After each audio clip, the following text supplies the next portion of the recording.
Morning everyone, welcome to TSN the school. Myself Swati Mahavar. I'm your SST teacher. We are doing chapter number 7 in geography of class 10.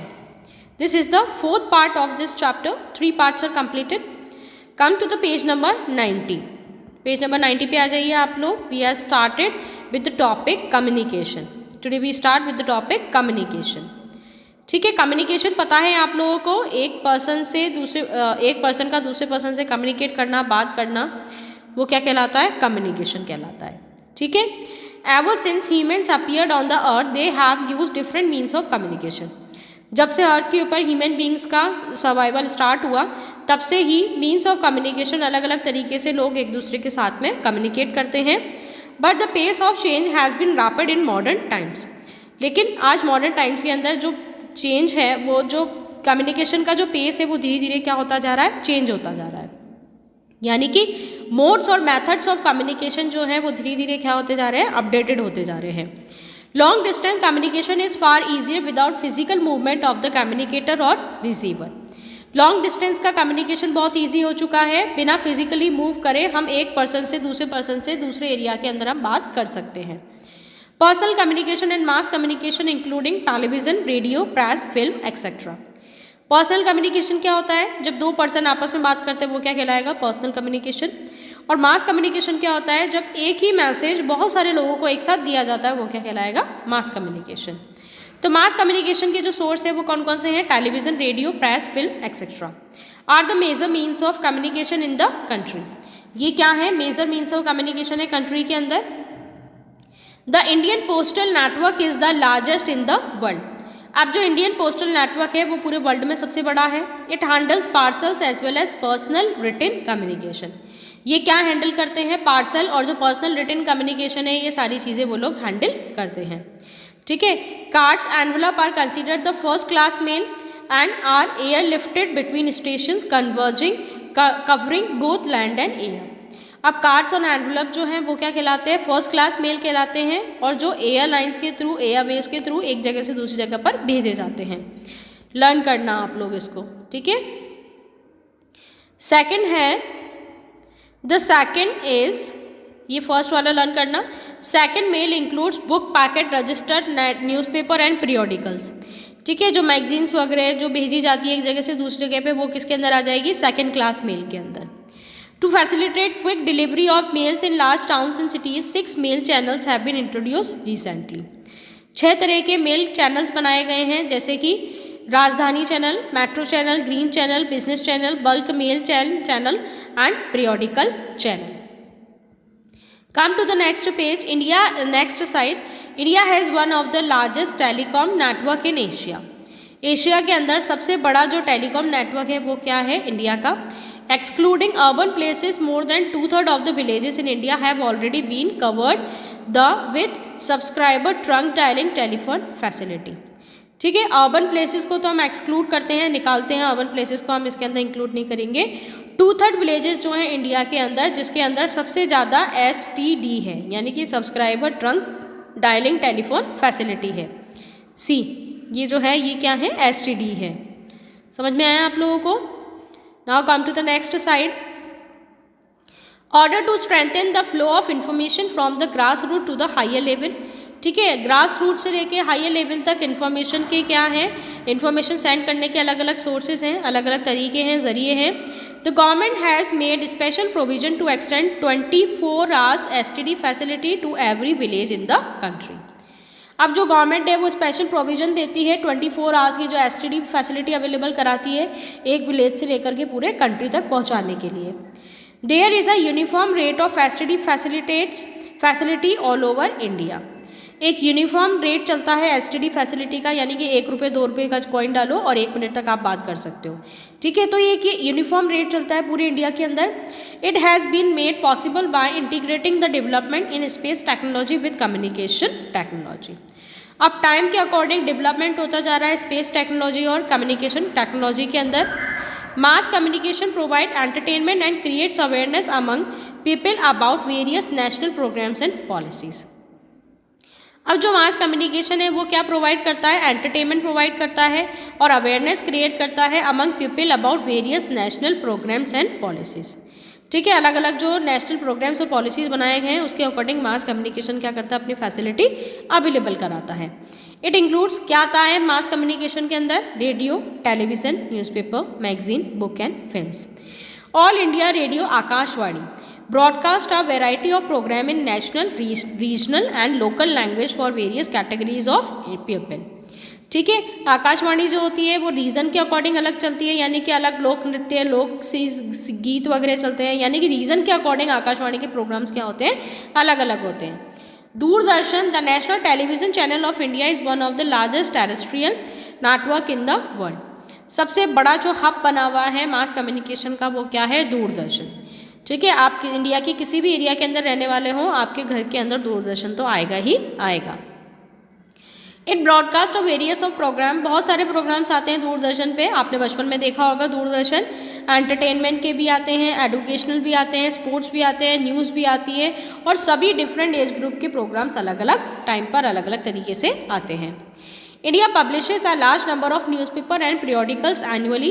They are of different type of depending upon their periodicity। ठीक है, India publication के अंदर भी बहुत सारे लोग हैं जो इन्वॉल्व हैं, जो अलग अलग लोगों की नीड के अकॉर्डिंग अलग अलग चीज़ों को पब्लिश करते हैं।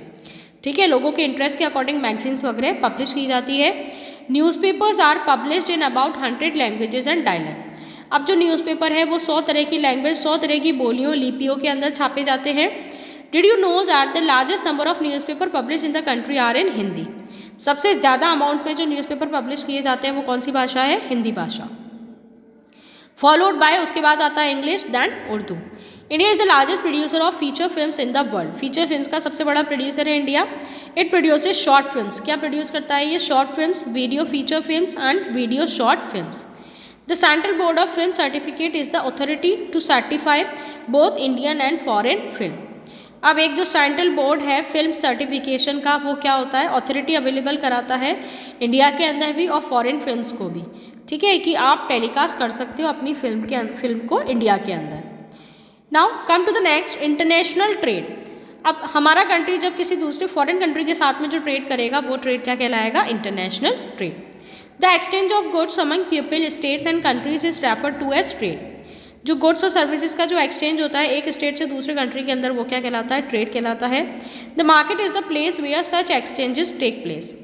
मार्केट एक ऐसी जगह है जहाँ पर इस तरीके के एक्सचेंजेस लिए जाते हैं। Trade between two countries is called international trade. दो कंट्रीज़ के बीच में जो ट्रेड होता है वो क्या कहलाता है, इंटरनेशनल ट्रेड कहलाता है। It may take place through sea, air and land road. तीन तरह के होते हैं इसके अंदर, सी पोर्ट अलग होता है, एयरपोर्ट अलग होता है, लैंड रूट्स का ट्रेड अलग होता है। While local trades is carried in cities, towns and villages, state level trade is carried between 2 to more states। ठीक है, नेचुरल सी बात है, लोकल ट्रेड उस लोकल एरिया के अंदर होगा, टाउन्स और विलेजेस जो आसपास के टाउन्स और विलेजेस हो वहाँ पर होगा। स्टेट ट्रेड जो होगा वो एक स्टेट का दूसरे स्टेट से होगा, और एक कंट्री का दूसरी कंट्री के साथ में जो ट्रेड होता है वो क्या कहलाता है, international trade. Advancement of international trade of a country is an index to its economic prosperity. और जितना ज़्यादा हमारा इंटरनेशनल ट्रेड होता है उतनी हमारी इकोनॉमिक प्रॉस्पेरिटी बढ़ती है। It is therefore considered the economic barometer for a country. और ये हमारी कंट्री का क्या है, एक इकोनॉमिक बैरोमीटर है। Come to the next page. As the resources are space bound, no country can survive without international trade. ठीक है, कोई भी कंट्री इंटरनेशनल ट्रेड के बिना सर्वाइव नहीं कर सकती है, क्योंकि हमारे पास जो रिसोर्स नहीं होंगे वो हमें दूसरी कंट्री से मंगाने ही पड़ेंगे। Export and import are the components of trade. Export and import दो कंपोनेंट है। एक्सपोर्ट मतलब दूसरे कंट्री के अंदर भेजना या बेचना, और दूसरे कंट्री से इंडिया के अंदर मंगाना या परचेज करना क्या कहलाएगा, इंपोर्ट कहलाएगा। The balance of trade of a country is the difference between its export and import. ठीक है, एक्सपोर्ट और इंपोर्ट जो होता है वो डिफरेंस बिटवीन जो होता है वो क्या कहलाता है, बैलेंस ऑफ ट्रेड। कितना आप एक्सपोर्ट कर रहे हो उतना ही आपका इंपोर्ट होना चाहिए, तो वो क्या कहलाएगा, बैलेंस ऑफ ट्रेड। ठीक है, when the value of export exceeds the value of import it is known as favourable balance of trade. अगर आपका एक्सपोर्ट ज़्यादा है और इंपोर्ट कम है तो वो कौन सा कहलाएगा, फेवरेबल बैलेंस ऑफ ट्रेड कहलाएगा, क्योंकि आपको फ़ायदा हो रहा है, ज़्यादा पैसा आ रहा है इंडिया के अंदर। लेकिन अगर आप इंपोर्ट ज़्यादा कर रहे हो और एक्सपोर्ट कम कर रहे हो तो वो क्या कहलाएगा, अनफेवरेबल बैलेंस ऑफ ट्रेड, क्योंकि इंडिया का सारा पैसा कहाँ चला जाएगा, बाहर चला जाएगा अगर आपने परचेसिंग बढ़ा दी तो। India has trade relations with all the major trading blocs and all geographical regions of the world. India के ट्रेड रिलेशंस होते हैं जितने भी मेजर ट्रेडिंग ब्लॉक्स हैं वहाँ पर, और जितने भी जोग्राफिकल रीजन्स हैं पूरे वर्ल्ड के वहाँ पर। Among the commodities and export the share of agriculture and the allied product has been 9.9%, ores and minerals 4.0%, gems and jewelry 14.7%, petroleum products 16.8% in 2010 to 11। अब ये आप लोगों को लर्न करना है कि एग्रीकल्चर कितना परसेंट एक्सपोर्ट होता है, ज्वेल्स, पेट्रोलियम, ये सारी चीज़ें कितने परसेंट एक्सपोर्ट होती है। 2010 to 11 का डेटा है ये, ठीक है। The commodities imported to India include petroleum and petroleum products, pearls and precious stones, chemicals, coal and briquettes, machinery in 2010 to 11। ठीक है, ये फिगर्स आपको लर्न करने हैं कि किस किस चीज़ें, क्या क्या चीज़ें इंपोर्ट की जाती हैं इंडिया के अंदर, यानी बाहर से मंगाई जाती है, और कितने अमाउंट में मंगाई जाती है। Bulk imports as a group registered a growth accounting for 28.2% of the total import. अब धीरे धीरे क्या होता जा रहा है, इंपोर्ट का रेशो बढ़ता जा रहा है। This group include fertiliser, cereal, edible oil and newsprint, board manufacture and newsprint in 2010 to 11। ये सारी चीज़ें ऐसी है जिसका इंपोर्ट 2010 to 11 के अंदर क्या हुआ है, इंक्रीज हुआ है। International trade has undergone a sea change in the last 15 years. अब इंटरनेशनल ट्रेड जो है पिछले 50 साल के अंदर चेंज हुआ है उसका scenario. Exchange of commodities and goods have been supported by the exchange of information and knowledge. Commodities और गुड्स का जो एक्सचेंज होता है उसके साथ में इंफॉर्मेशन और नॉलेज का भी एक कंट्री से दूसरे कंट्री के अंदर एक्सचेंज होता है। India has emerged as a software giant at the international level and it is earning large foreign exchange through the export of information technology। India का जो सॉफ्टवेयर जियंट है वो इंटरनेशनल लेवल पे धीरे धीरे क्या होता जा रहा है, इंक्रीज होता जा रहा है। जैसे जैसे हम अपडेटेड होते जा रहे हैं, हमारे कंट्री का डेवलपमेंट होता जा रहा है, उसी तरीके से इंटरनेशनल लेवल पे हमारा जो सॉफ्टवेयर जो है, जो टेक्नोलॉजी है, वो भी धीरे धीरे क्या होती जा रही है, बढ़ती जा रही है। Last is tourism as a trade. Last topic है आपका, टूरिज्म भी एक क्या है, ट्रेड है। ठीक है, जो टूरिस्ट एरिया होता है वहाँ पर बहुत सारे लोगों को रोज़गार मिलता है। कोई होटल वाला होता है, कोई चाय वाला होता है, कोई रेस्टोरेंट वाला होता है, ठीक है, कोई ट्रांसपोर्ट फैसिलिटी अवेलेबल कराता है। तो इसी वजह से टूरिज्म भी एक क्या है, ट्रेड है। Tourism in India has grown substantially over the last 3 decades. पिछले 3 डिकेड्स के अंदर टूरिज्म भी हमारा धीरे धीरे क्या हो गया, एक्सटेंड हो गया। Foreign tourist arrives in the countries witness an increase of 11.8% during the year 2010 as against the year 2009। अब फॉरेन टूरिस्ट अराइवल धीरे धीरे क्या हो गया, इंक्रीज हो गया 11.8% 2010 के अंदर, और 2009 के अंदर कितना हुआ, 64,889 crore of the foreign exchange in 2010। 5.78 million of foreign tourist visited India in 2010। ठीक है, इंडिया के अंदर फॉरेन टूरिस्ट कितने आए थे 2010 में, 5.78 million. More than 15 million people are directly engaged in the tourism industry. 15 million से भी ज़्यादा लोग ऐसे हैं जो टूरिज्म इंडस्ट्री के अंदर इन्वॉल्व हैं। ठीक है, tourism, come to the next page. Tourism also provide national integration. अब टूरिज्म होता है, हम एक जगह से दूसरी जगह पे जाते हैं, दूसरी कंट्रीज़ के लोग इंडिया के अंदर आते हैं, तो एक दूसरे के साथ में नेशनल इंटीग्रेशन होता है, यानी कि एक कंट्री दूसरे कंट्री के साथ में मिक्सअप होता है। Provide support to the local handicraft. Local handicraft को सपोर्ट मिलता है, रोजगार मिलता है उनको। Cultural pursuits, it also help in the development of international understanding about our culture and heritage. Help करता है डेवलपमेंट में, ताकि हमारे कंट्री का हेरिटेज और कल्चर दूसरी कंट्री के अंदर जाना चाहे। Foreign tourist visit India for heritage tourism. Foreign tourist India के अंदर आते हैं हेरिटेज, यानी कि यहाँ के जो मॉन्यूमेंट्स वगैरह हैं, जो किले वगैरह हैं, राजा महाराजा की चीज़ें जो हैं, वो सब देखने के लिए आते हैं।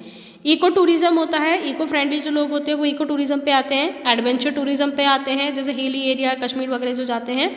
कल्चरल टूरिज्म, कल्चर देखने कुछ लोग आते हैं। मेडिकल टूरिज्म, कुछ लोग मेडिकल फैसिलिटीज़ के लिए यहाँ पर आते हैं।